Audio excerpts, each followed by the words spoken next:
¿Qué tal? Bienvenidos a esta discusión abierta, una presentación de CNN Chile y Universidad Central. El debate ya está puesto en la mesa, las tareas escolares. Incluso se ha generado un proyecto de ley para prohibirlo. Habrá que regularlas. Es el tipo de tarea, no mandar tareas para la casa a los escolares. La jornada escolar completa se suponía que hacía que los niños hicieran las tareas y estuvieran en los colegios, pero eso no se ha dado. Se habla de que se les quita tiempo con las familias, que una jornada laboral, por ejemplo, de una persona dura 8 horas y un niño después de esas 8 horas tiene que seguir trabajando. Parte de la discusión que aquí comienza, nota de contexto y entramos a nuestro panel.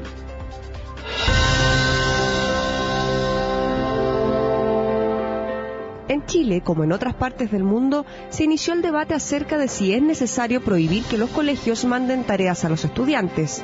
En varios países la discusión ya se instaló y en algunos esta materia está regulada. El caso más emblemático es Francia, donde se prohibió por decreto en 1956 las tareas para la casa a los estudiantes de la educación primaria.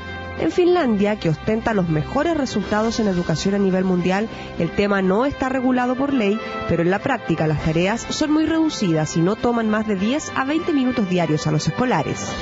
En nuestro país, la discusión pública ha surgido a raíz de un par de iniciativas parlamentarias que apuntan incluso a prohibir las tareas y al mismo tiempo por una campaña levantada en redes sociales por el movimiento La Tarea es Sin Tarea, que busca poner fin a lo que ellos definen como el agobio de los estudiantes que pasan casi todo el día en el colegio en una jornada escolar completa y deben además dedicar varias horas a seguir cumpliendo deberes escolares en sus casas. Este movimiento se hace la pregunta: ¿qué adulto aceptaría estas condiciones de trabajo? Es decir, terminar su jornada y tener que seguir trabajando con la obligación de entregar el resultado de su trabajo al día siguiente.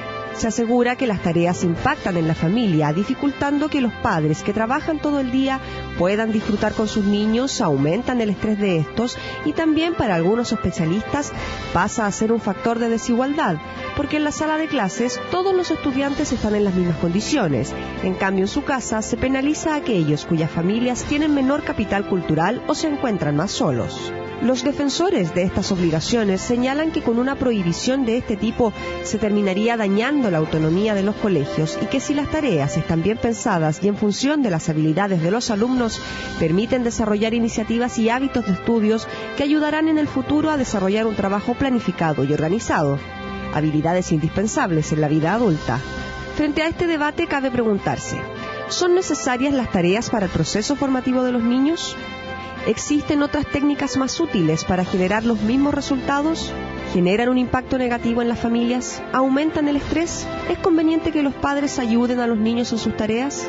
¿Y qué pasa con aquellos que no pueden hacerlo? Estas preguntas y muchas otras abordaremos con nuestro panel en la discusión abierta de hoy en Actualidad Central.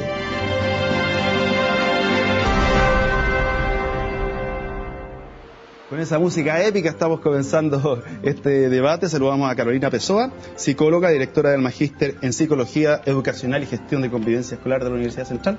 ¿Cómo estás? Hola, ¿qué tal? Por acá saludamos a Paulina Fernández del movimiento La Tarea es Sin Tarea. Hola, Pablo. Loreto Jara, investigadora de Política Educativa en Educación 2020. Sí, hola, ¿qué tal? Y saludamos a Alicia Monsalve, quien es académica de la Universidad Central. Buen día. Bienvenida. Gracias. ¿Para qué sirven las tareas? La pregunta así de sencilla. Yo creo que tiene una utilidad, pero ¿cuál es el costo que hay que pagar por hacer tarea, mandarle tarea a los niños? Parto contigo. ¿Para qué sirven las tareas? Las tareas yo creo que en su inicio y desde donde yo puedo aportar, que es la psicología, ¿cierto? Tiene que ver con reforzar aprendizajes, con repetir, que es importante, con generar autonomía, con generar responsabilidad en los niños, y eso serían los objetivos fundamentales de para qué sirven. El tema es ver si están sirviendo para cumplir alguno de los objetivos propuestos inicialmente en lo que puede ser una tarea. Y en el caso de 2020, ¿ven de la misma manera la utilidad de las tareas? Nosotros vemos utilidad en los desafíos de aprendizaje. Si ese desafío de aprendizaje es una tarea bien hecha, bien pensada, bien diseñada, maravilloso. Si es una tarea tradicional, la típica, si es un cuestionario de 25.000 preguntas que va a tener que responder el domingo en la tarde, a última hora, no sirve. Pero sí sirven, si son desafíos de aprendizaje que tengan relación con lo que se espera que el estudiante esté aprendiendo según su nivel y según las características de la escuela, según el proyecto educativo, según sus intereses. Si eso es así, maravilloso, pero eso es un desafío de aprendizaje y no es necesariamente la tarea típica. Y un desafío de enseñanza también, para poder encontrar tareas creativas que sean llevadas por el niño y no termine siendo un trabajo para los papás. Exacto, ahí la creatividad docente se juega todo el tiempo en proponer desafíos de aprendizaje que sean novedosos, innovadores y efectivamente, valga la redundancia, desafiantes, ¿no? Paulina, ¿por qué no más tareas? Bueno, nosotros respecto de para qué sirven las tareas también hacemos una distinción. Las tareas nosotros decimos que se deben hacer, pero se deben hacer dentro del colegio y sobre todo en el contexto del sistema educacional chileno, que ya contempla suficientes horas académicas, más que cualquier país del promedio OCDE. El promedio OCDE es de 921 horas anuales y nosotros estamos sobre las 1.205 horas en promedio. Entonces nosotros decimos, sí, hagamos tareas, pero hagámoslo en el colegio, en el contexto del sistema educacional chileno, no en la casa. ¿Y por qué? Porque en la casa se producen distintos factores que aumentan la desigualdad y tampoco favorecen una dinámica de aprendizaje muy positiva para los niños. En este caso, en la casa, los niños no están acompañados de profesores. No todos los papás somos profesores y podemos ayudar a los niños. Por lo tanto, ¿qué tan eficaz es esta tarea que se desarrolla en la casa? Y por otro lado, también el tema que habla también Pamela de la creatividad, de la innovación, etcétera. Las tareas que se están mandando en los colegios en este minuto son tareas estandarizadas. Se les mandan las mismas tareas a todos los niños, ya sea que tengan o no tengan dificultades de aprendizaje, pero a diferencia de las tareas que los niños pueden hacer en el colegio, no están supervisadas por un profesor. Por lo tanto, nosotros nos cuestionamos, sinceramente, cuál es la utilidad de estas tareas, cuando también hemos revisado bastante evidencia internacional que dice que el aumento en el aprendizaje y en el rendimiento de los niños es bastante poco versus todos los perjuicios que ocasionan tanto en la salud mental de los niños como en la dinámica familiar. Leticia, ¿cómo lo ven ustedes desde el punto de vista de no más tarea o es el tipo de tarea? Yo creo que efectivamente tiene que ver con el tipo de tarea. El profesor tiene que ser un sujeto desafiante, ¿cierto?, que lleve a los niños a tener el deseo de buscar más información de la que le estoy entregando en este momento en la clase. Cuando un profesor, ¿cierto?, creativamente logra que el estudiante se motive para querer saber más acerca de lo que está aprendiendo, esa es una tarea efectiva. Y en ese sentido, la tarea cumple absolutamente el objetivo. ¿Y esa no es una situación ideal, que es muy difícil que se dé? Absolutamente ideal, pero ¿por qué difícil? Porque de repente los niños, en su entorno familiar, lo conversábamos fuera de cámara, a veces en la familia no hay importancia al estudio, los papás están trabajando, entonces no hay quien les exija o los guíe.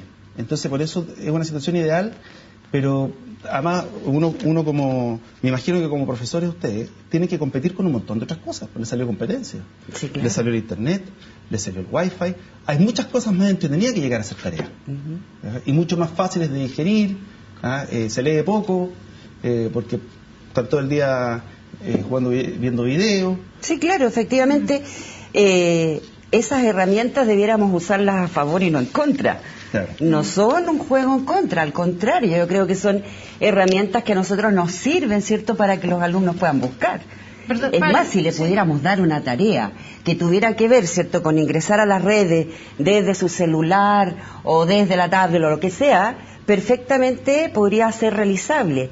Y esto no segrega a nadie. Los chicos son tremendamente creativos.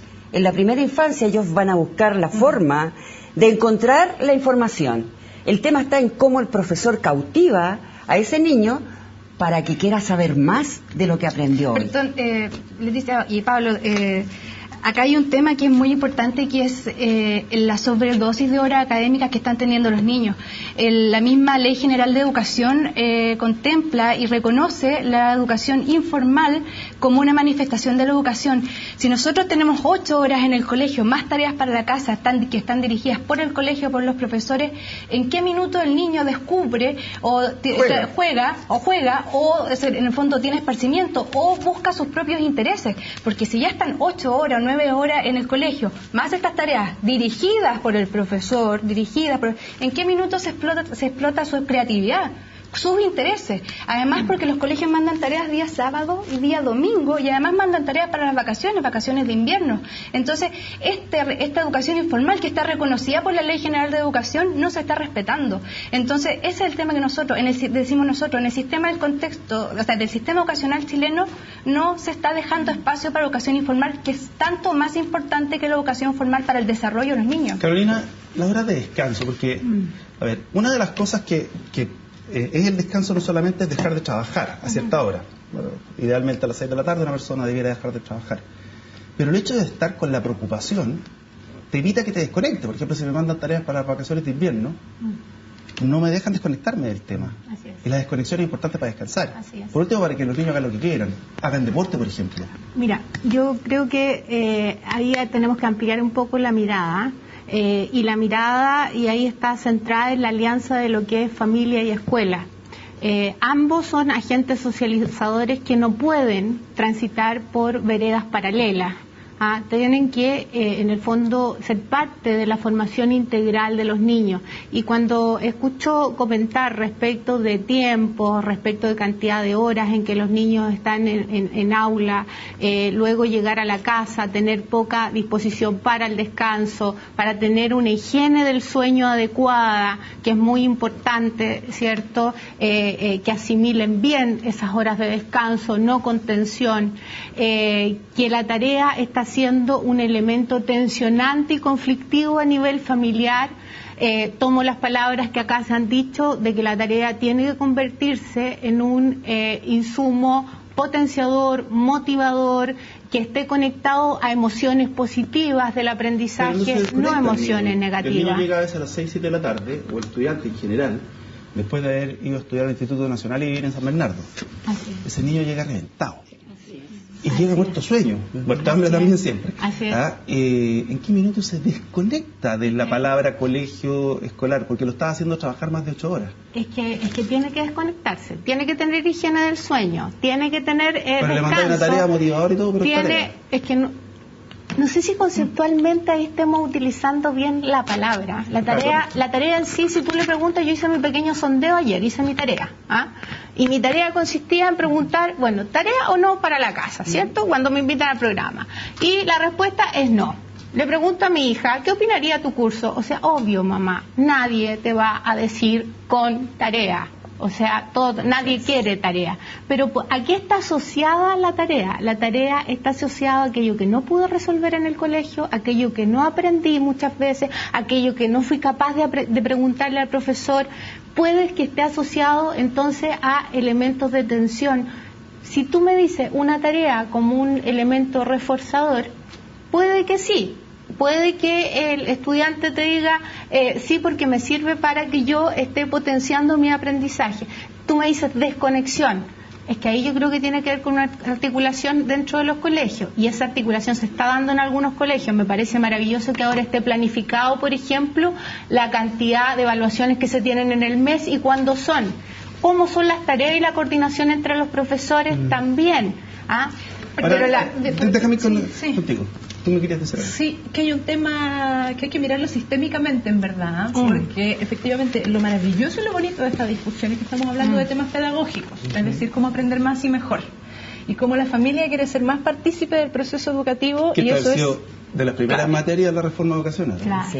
Debió haber sido. Claro. Debió haber sido. Sí. En general siempre estamos conversando de elementos estructurales, sistémicos, de financiamiento, pero no sé. Como que nos estamos metiendo en una conversación, y ahí ustedes tienen un gran aporte en la discusión, ¿verdad? Que en el fondo es cómo se involucra la familia en que los estudiantes aprendan más y mejor. Maravilloso.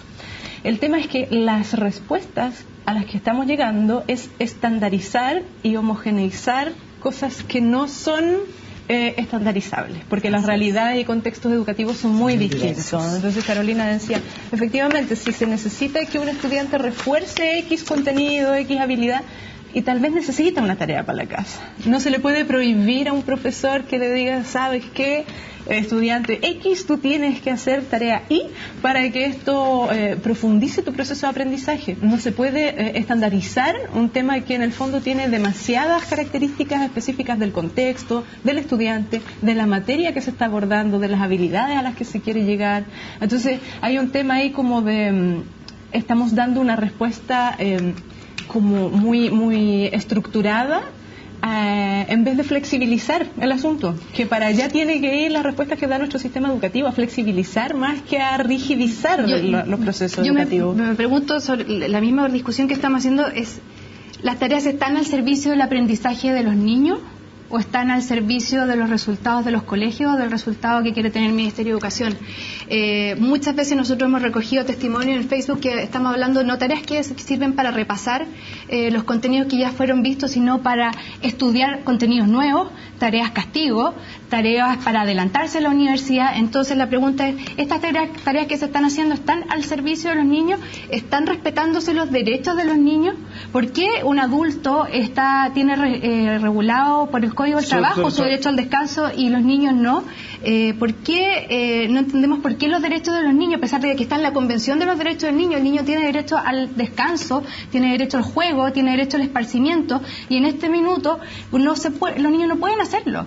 Entonces no entendemos por qué no podemos regular eso cuando los adultos sí tienen estandarizado y tienen en el fondo ciertos límites. Por ejemplo, un adulto, incluso voy a poner un ejemplo para que vean la poca importancia que le damos a los derechos de los niños y cómo minimizamos nosotros el derecho al descanso y a la integridad física y psíquica de los niños. Por ejemplo, la legislación laboral dice que las personas no pueden cargar más de 50 kilos con carga física, pero los niños llevan mochilas de 8, 9, 10 kilos cuando pesan 20. ¿Por qué se da eso, Leticia?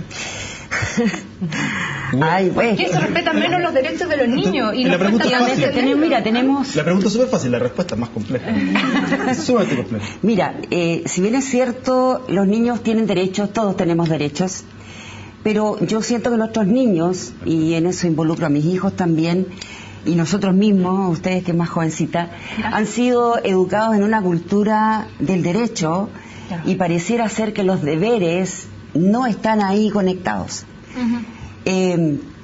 Recuerdo cuando era niña, y evoco desde mi experiencia, mi mamá jamás se sentó conmigo o mi papá a hacer una tarea conmigo. Yo hacía tareas en ese tiempo, desde siempre existió la tarea. ¿Era una tarea? Y yo tenía, a lo mejor. ¿Qué promedio tenía? Tenía buenos promedios cuando chica. Ah, ya. En la adolescencia me fui a las pailas, como se dice. Como todos. Y yo hacía mis tareas sola, y mi mamá o mi papá me proveían de las herramientas que necesitaba para. A veces sí, a veces no. Pero hoy día, la tarea del apoderado, en este caso, debería ser proveer las herramientas que necesita el niño para hacer solo su tarea, y si no sabe o no entiende cómo hacerla, la tarea ahí debiera ir de vuelta al profesor, y la mamá debiera decirle, pregúntale a tu profesor porque él te dio esta tarea y es él quien debiera darte la respuesta. Si tú no la tienes es porque no aprendiste en clase. Por lo tanto, va de vuelta a la pregunta y así resolvemos el problema. Ahora, en la diversidad, cierto, que tenemos en el aula, ciertamente hay niños que van a requerir la tarea, porque son niños que tienen ritmos más lentos, ¿cierto? Y hay otros que no van a necesitar para nada esta tarea, porque tienen habilidades propias. De profundización, que absolutamente. Que también van más rápido. Tengo que ir a la pausa. Le pregunto después acerca de la competitividad que se da al interior, el estrés que genera, no solamente al hacer tareas, sino que en general los niveles de exigencia desde la familia, desde el colegio, desde los dos. Pausa, ya estamos de vuelta. Educación Cívica. ¿Qué es el Estado? Es una organización política dotada de poder soberano que se ejerce sobre una población en un territorio determinado.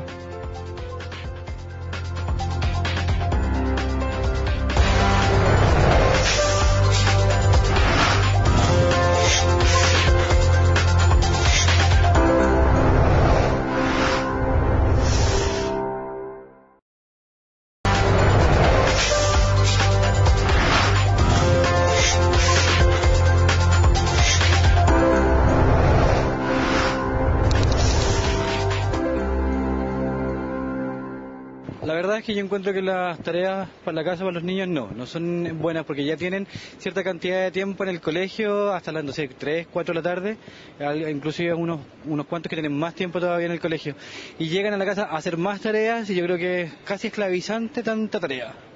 Me parece que no es muy útil.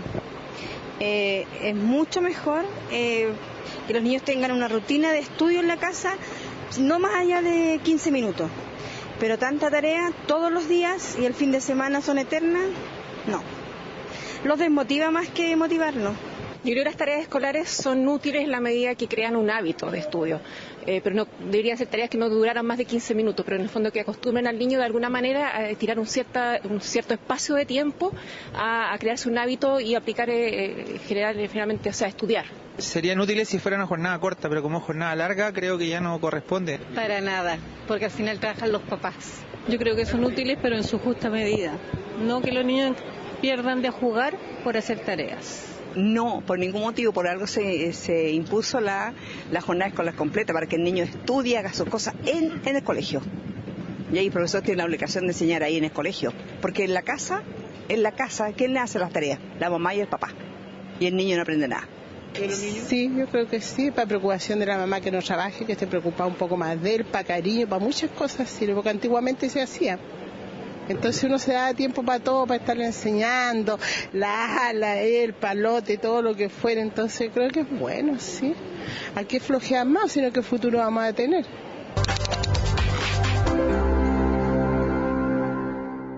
Ahí estamos de vuelta. ¿Y la jornada escolar completa no alcanza? Debiera alcanzar, pero la propuesta de la jornada escolar completa fue que los estudiantes cumplieran su currículum durante la mañana, ¿verdad? En sus 6 horas lectivas pedagógicas, y que luego en la tarde tuvieran actividades recreativas, tuvieran momentos de esparcimiento, tuvieran espacios para hacer tareas acompañadas de un tutor. Esa era la idea inicial. Pero ¿qué pasó? Llegó el CINCE, ¿cierto? Llegaron las evaluaciones internacionales y los colegios, ¿qué empezaron a hacer? A aumentar la jornada, no para tener espacios, ¿cierto?, de aprendizaje, sino que para cumplir con metas. Y en ese sentido, ahí fuimos perdiendo el rumbo. Ahora, la jornada escolar completa no alcanza. ¿Y por qué no alcanza? Yo creo, en cierto modo, como, uno ve cómo se portan los niños en los colegios, la verdad es que están en otra. O sea, tú necesitas 15 minutos para que se callen y tienes que los últimos 15 minutos tratar de que te escuchen porque ya viene el recreo. Entonces, ¿por qué no alcanza? ¿Es porque no se concentran? ¿Porque los profes son malos? ¿Porque los niños son malos alumnos? ¿Por dónde viene? Da la impresión que hay muchos factores que no alcanzan, que en el fondo, ¿por qué los profesores no alcanzan a ver todos los contenidos? Nosotros hemos visto frecuentes quejas a los profesores que hablan de una malla curricular muy abultada, y además de gran cantidad de alumnos que están dentro de la sala de clases. Claro, eso es una cosa importante. Que en el fondo son muchos los temas, pero a nosotros lo que nos interesa como movimiento, del movimiento de la tarea sin tarea, es que nosotros queremos que se respeten los derechos de los niños, y nos cuesta entender que a la gente le cueste profundizar este tema y decir, el niño tiene derecho al descanso.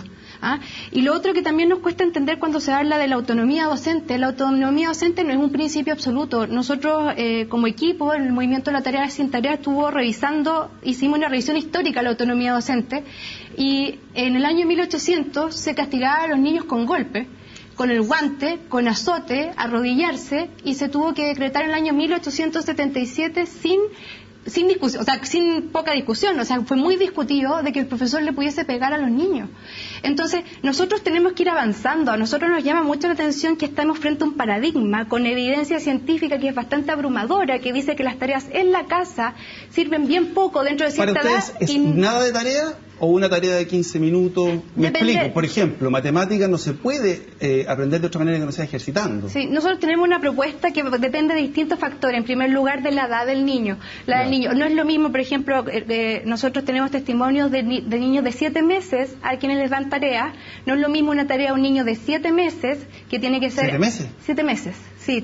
A un niño de 7 meses le dieron una tarea, tenía que hacer animales marinos con material reciclado. ¿Dónde fue eso? En nuestro Facebook. Lo tengo acá, lo puedo mostrar. Acá está la foto, lo pueden buscar después. Lo pueden buscar. Pero es un juego, ¿no? No, lo tiene que hacer el papá finalmente. Yeah.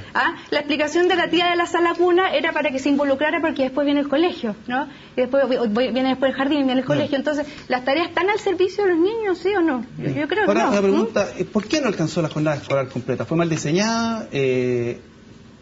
¿Es por lo que yo te decía, a lo mejor por la calidad de los alumnos, la calidad de los profesores, la cantidad de alumnos? No, es porque tenemos una estructura demasiado tradicional en la cabeza, básicamente. Las instituciones escolares están pensando que la tradición, la excelencia, el éxito académico se consigue haciendo más de lo mismo, que es en el fondo estructuras de clase tradicionales, donde refuerza ciertos contenidos y ciertas áreas del saber que se supone que son más importantes por sobre otras. Entonces, en vez de hacer un taller de cine en la tarde, hace reforzamientos de matemáticas para el CIMSE, que esa es una condición estructural que en el fondo ha venido a entorpecer un poco la libertad de la escuela en torno a presiones que son sistémicas como las evaluaciones estandarizadas, pero también porque pensamos que es importante reforzar ciertas áreas del saber por sobre otras. Y ese es un tema no menor. Fíjense que hay otro elemento también que me parece importante destacarlo acá, que tiene que ver con que los profesores básicos hoy día, el profesor generalista, ya no es tan generalista, sino que se está especializando. Hoy día en las escuelas está el profesor de primero básico, que históricamente era el que hacía lenguaje, matemáticas, ciencia, historia, arte, ¿cierto? Y estaba permanentemente con el niño, se involucraba con el niño y conocía al niño en su estructura completa. Hoy día el profesor, hay escuelas y muchos colegios que están especializando al profesor en lenguaje. Entonces este profesor hace lenguaje en 2, 3, primeros, cuarto, 4 primeros básicos de una misma escuela y no logra esos tiempos para alcanzar a conocer efectivamente a sus alumnos. Correcto. Entonces, ¿qué pasa? Si yo no conozco en su totalidad, como dice el marco para la buena enseñanza, debo saber conocer a mis estudiantes, saber cómo aprenden para poder trabajar efectivamente con él. Aquí no se cumple esa misión. Peor.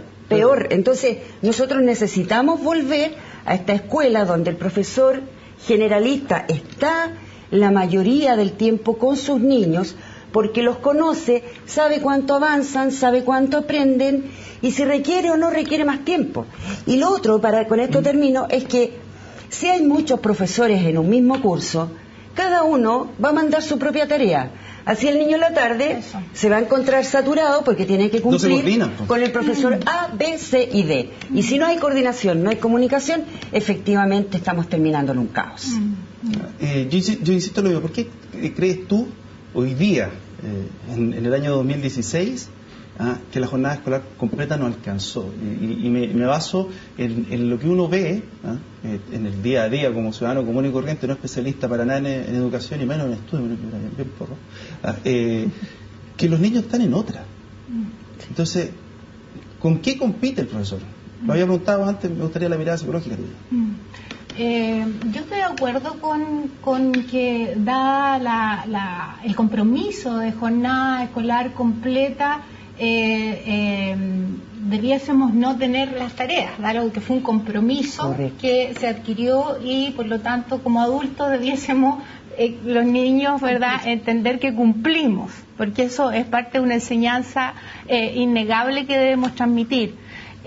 Ahora, cómo se está estructurando esto o cómo se traspasó hacia lo que tienen que hacer los profesores dentro del colegio, yo creo que ahí estamos al debe en la formación también de profesores, de docentes.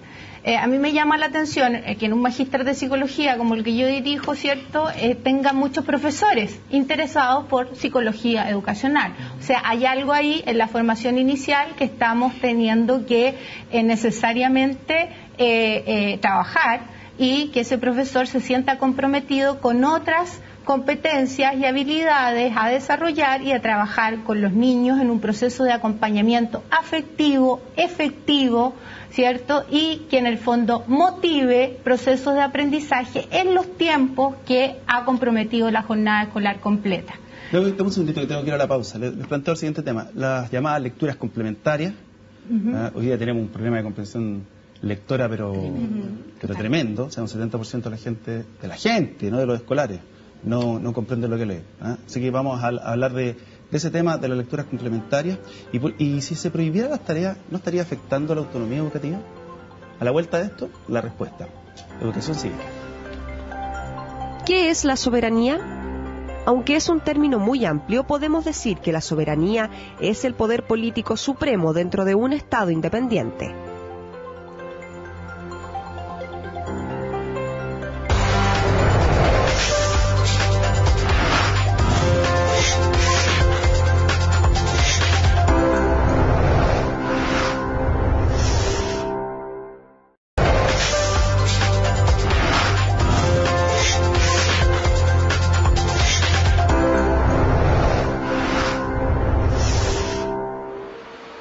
Bien, ya estamos de vuelta. Les preguntaba yo a nuestras panelistas, porque soy bienaventurado entre todas las mujeres hoy día, respecto, por ejemplo, las llamadas lecturas complementarias.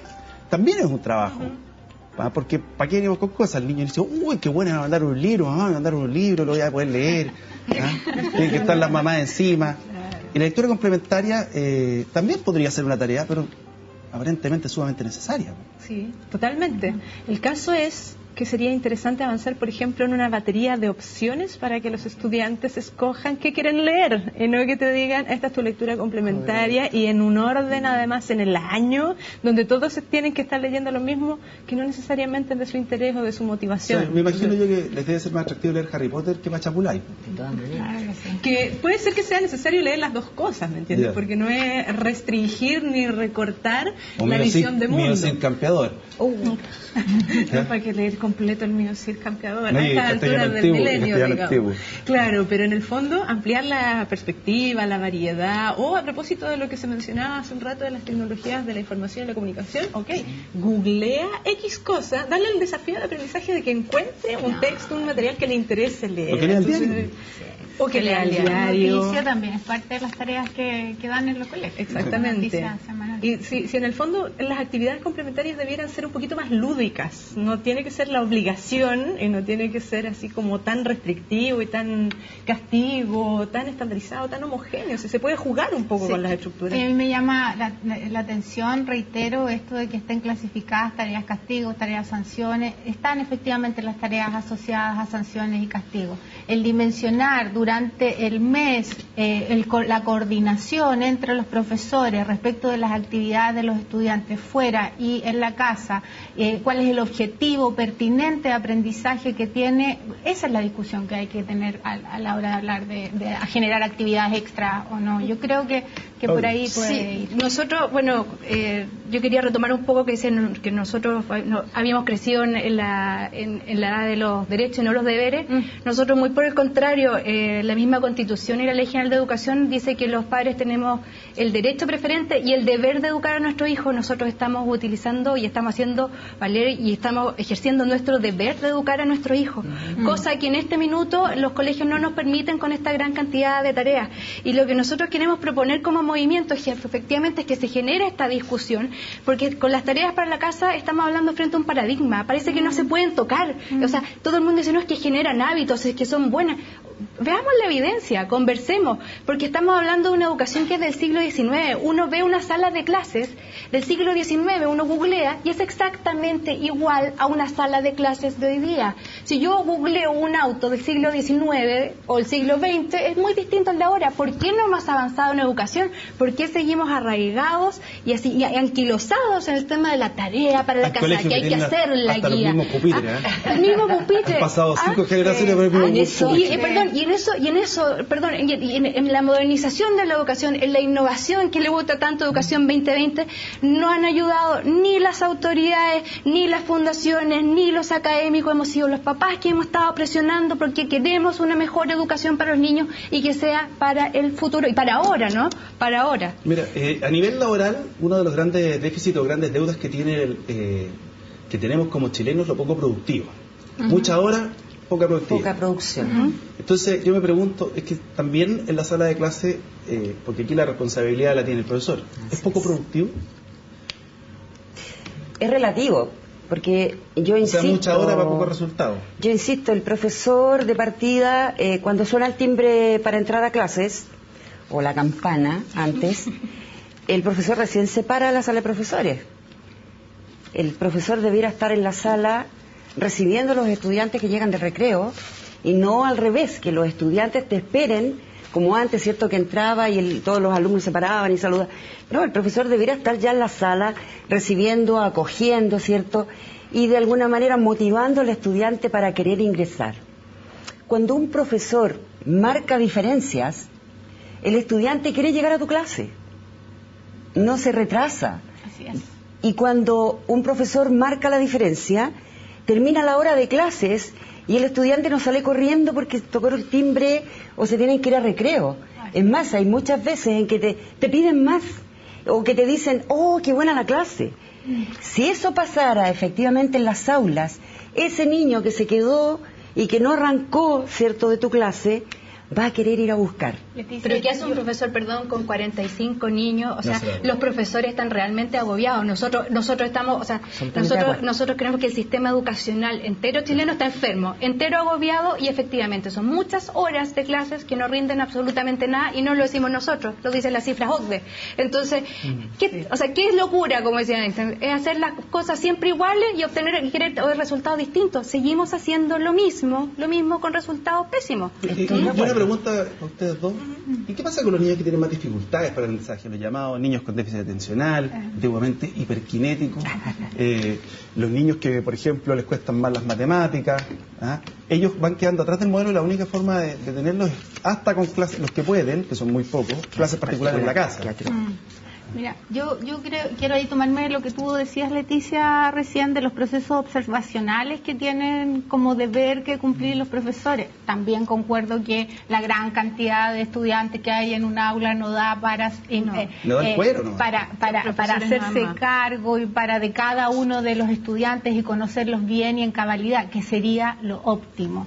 Lo óptimo es que los procesos educativos nosotros pudiésemos trabajar coherentemente con la edad de los niños, con los tipos de familias de los cuales provienen los niños, con los tipos de tareas que estamos dando, qué es una tarea, qué es una actividad, qué es una guía, qué es este libro de lectura complementaria, cómo despierta las curiosidades, y desde ahí, desde lo que tú planteas, las individualidades del niño. Los niños con déficit atencional necesitan un reforzamiento, necesitan un apoyo, y que no solo tiene que ver con tareas para la casa, y estamos hablando de apoyo, ¿verdad?, de otros profesionales también que tienen que estar ahí colaborando con que ese niño aprenda a la edad que tiene que aprender y no después. ¿Loreto? Sí. ¿Cómo podríamos calificar al apoderado chileno? Podríamos, se lo pregunto a la mesa, porque de repente... Te hago una pregunta en que te pillo, pero da lo mismo, hay que compartir. ¿Cómo es el apoderado chileno? Porque uno ve en los colegios, yo voy a la reunión de apoderado y veo papás súper comprometidos. Sí. En otros casos, papás poco comprometidos. Sí. También están las mamás huevo duro, esas que van a todos los paseos, pero ese es otro tema. Helicóptero también, hay unas mamás helicóptero también. Claro. Entonces, ¿cómo es el apoderado chileno? ¿Es un apoderado comprometido? ¿Es un apoderado que va solo a las reuniones de apoderado? Que ni siquiera va. ¿Cómo lo podríamos calificar el prototipo del apoderado chileno? Efectivamente es bien diverso, va a depender muchísimo del contexto, de las características de la familia, del estudiante, de qué tan comprometidos están. Pero yo creo que estamos teniendo crecientemente niveles de mayor involucramiento en la actividad de aprendizaje de los estudiantes. Aquí tenemos una muestra, es cierto, así como del nivel de compromiso y de participación y de cómo tú quieres involucrarte y participar. Los papás. A las mamás en general. Sí, pero se están metiendo más los papás. Se están metiendo un poquito más los papás, que antes no se veían, y eso habla también de un cambio en la consolidación de nuestra sociedad chilena también, es que chilena mujer, y multicultural, además. Por otra parte, la mujer, como trabaja también, tienes que ir, como papá tienes que ir. Claro. Sí, ahora, nosotros en nuestro grupo de Facebook somos 91.000 personas, y de los 91.000, bueno, son la gran cantidad son apoderados. Y son 91.000 personas que están desde el 18 de abril, o sea, muy pocos meses, y nosotros los vemos muy comprometidos. O sea, realmente los papás quieren generar un cambio en la educación de sus hijos. Pero lo que pasa es que no existe la instancia en que los papás puedan hablar, porque cuando uno va al colegio y dice, y plantea la pregunta, por ejemplo, quiero menos tareas, o ¿por qué me da este trabajo? La respuesta es súper simple, te dicen, si a usted no le gusta, usted se va.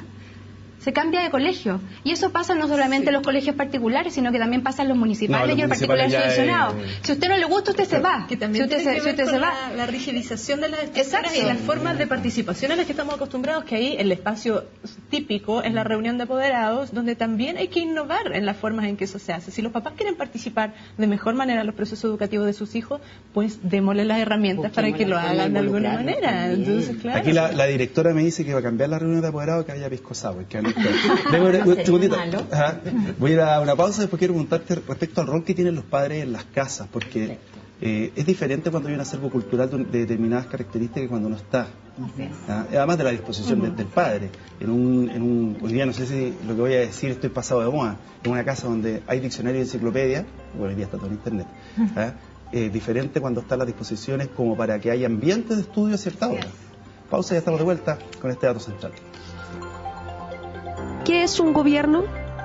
Es el conjunto de personas y organismos que toman las decisiones y dirigen una determinada unidad político-administrativa.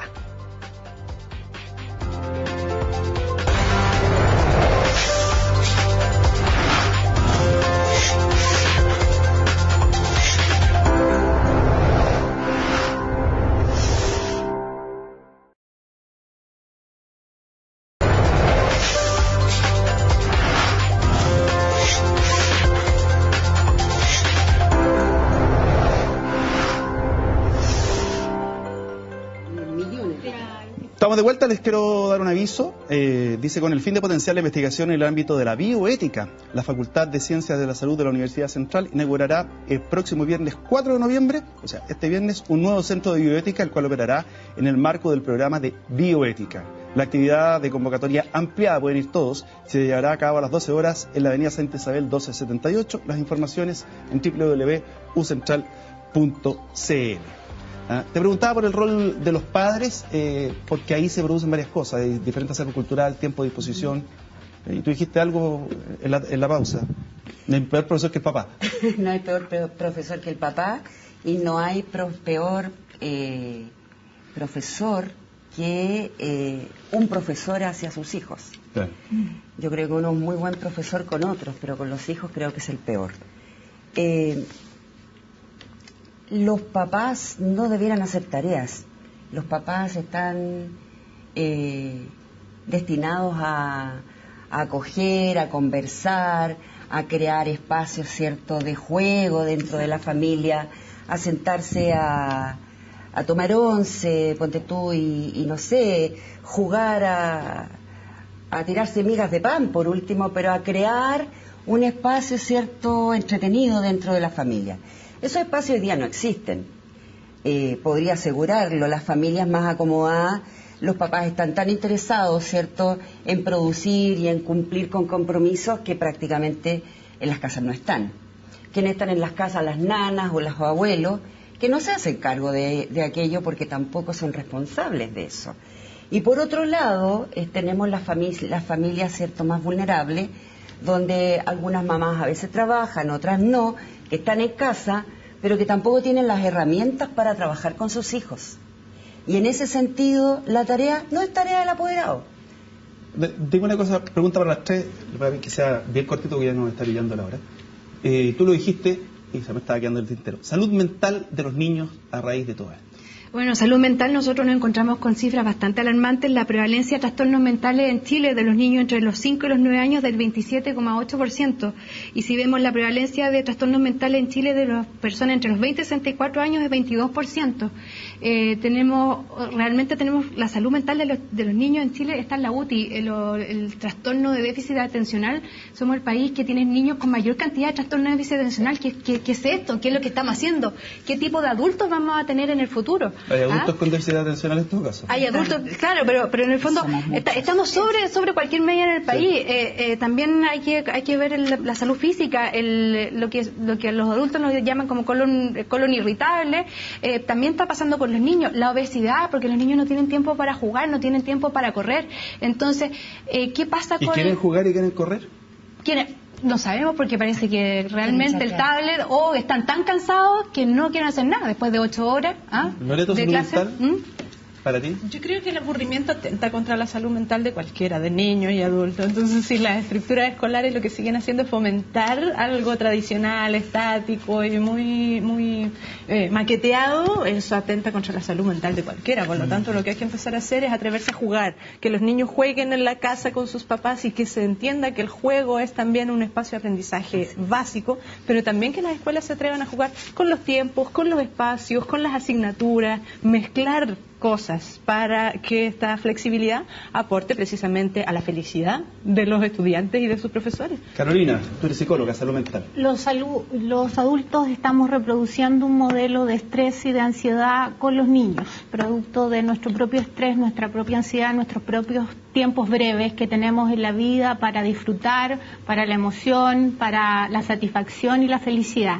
Yo creo que ahí tenemos que acentuar la mirada respecto de las cifras. Hoy en día que los niños tienen una alta cifra de salud mental no esperable, y a diferencia de otros países que no es tanto, por ejemplo, el déficit atencional, creo que ahí estamos en un diagnóstico un poquito errático en muchos casos y que tiene que ver con las condiciones en las cuales están en algunos colegios los niños, y hay cero tolerancia a el movimiento, cero tolerancia al niño un poquito más hiperactivo, que no necesariamente tiene ni déficit atencional ni hiperactividad, sino que se mueve. De los Pearson, pero infladísimos, no están asociados a su subvención. Los chicos hoy día son multifocales. Los chicos hoy día tienen su atención demasiado diversificada. Los chicos hoy día son capaces de capturar cualquier información. Ellos están chateando, pero tú les hablas y te contestan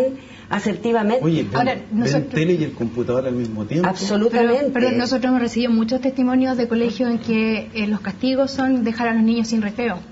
E incluso colegios que tienen poco espacio físico, que no los dejan jugar fútbol ni los dejan correr y le hacen caminatas intelectuales.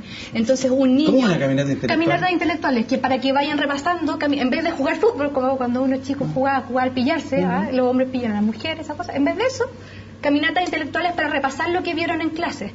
Entonces un niño que lleva 1 hora y media estudiando, escuchando a un profesor, un niño de 10 años que no puede correr, que no puede jugar, evidentemente va a ser diagnosticado con déficit atencional. Siglo XIX. Tú estás diciendo lo que se debe ver como una oportunidad para el niño, lo estamos poniendo como una sanción. Exactamente. Estamos mal. Carolina, ahí tienes la cámara 3, tienes 30 segundos para decir lo que tú quieras. Esto es libertad de expresión. Ampliar la mirada, transitar por veredas conjunta, familia, escuela, el apoyo, escuchar lo que la escuela quiere de las familias, y las familias también poner su punto de vista de acuerdo a cada una de las realidades. Son realidades distintas, estamos hablando de niños distintos, por lo tanto tenemos que poner acento en poder sumergirnos en cada uno de esos niños y poder hacernos cargo también responsablemente desde la educación de sus vidas, tanto como de su educación. Loreto, ahí tienes la cámara que está al centro, toda tuya. Muchas gracias. 30 segundos para lo que sí. ¿Qué queremos desde Educación 2020? Queremos innovar para aprender. La otra cámara, la que está ahí. La 3. Allá. Allá, ¿para qué me cambié? No, Belenia, la cámara. Anoche me la cambió. No me importa, las vamos 3 de nuevo, cámaras 30 segundos, la cámara número 3. Desde Educación 2020, ¿qué es lo que queremos? Queremos innovar para aprender. Innovar desde las grandes estructuras hasta lo que pasa en la sala de clase y en otros espacios de aprendizaje. Queremos, más que reglamentar lo que tiene que suceder con el trabajo del profesor, lo que puede efectivamente atentar contra su autonomía, lo que queremos es reflexionar respecto de lo que sirve más para que los estudiantes y las estudiantes de Chile aprendan más y mejor. Queremos que la escuela desestrese a todos quienes participan allí y recuperar la noción del aprendizaje como una aventura, como un desafío y como un espacio para el crecimiento personal y de nuestra sociedad. Paulina, ahí sí, cámara del centro. Bueno, nosotros los invitamos a todos a participar de nuestro movimiento La Tarea es Sin Tarea. Estamos en Facebook y en la página web La Tarea Sin Tarea. Somos 91.000 padres y también profesores y profesionales de la salud que queremos que la educación de este país cambie y que no sigamos una educación del siglo XIX, y queremos que las autoridades se suman y que se hagan responsables, tanto el Ministerio de Educación como también las personas que saben de educación, para que nuestros niños aprendan de verdad y sigamos subiendo en estándares nacionales e internacionales, y que los niños de verdad aprendan. Leticia, ahí la cámara del centro. 30 segundos. Desde la Escuela de Pedagogía y la Formación Inicial, un llamado a los profesores a que se atrevan a jugar. Los niños, desde que nacen hasta los 9 años, son absolutamente lúdicos. El juego es una estrategia de aprendizaje. Y si el profesor se atreve a jugar con sus niños, paralelamente va a ir aprendiendo una multiplicidad de contenidos. atrévanse a jugar. Cuando los niños pasan de prekinder a primero básico, inmediatamente son, ¿cierto?, tratados como, no como personas, sino que como entes que se tienen que mirar la nuca y escuchar a un profesor. Pónganlos a jugar, pónganlos a aprender y motívenlos para querer saber más de lo que usted le entregó en la clase. Bueno, yo tengo que hacer una tarea, despedirlas, darle las gracias por habernos acompañado. Interesante conversación. Gracias por la invitación. Aquí con puras mujeres. Hoy día salí bendito. Nos encontramos el próximo fin de semana. Esto ha sido Actualidad Central, una discusión abierta, presentación de CNN Chile y Universidad Central. Ahí nos vamos a encontrar con otro tema país.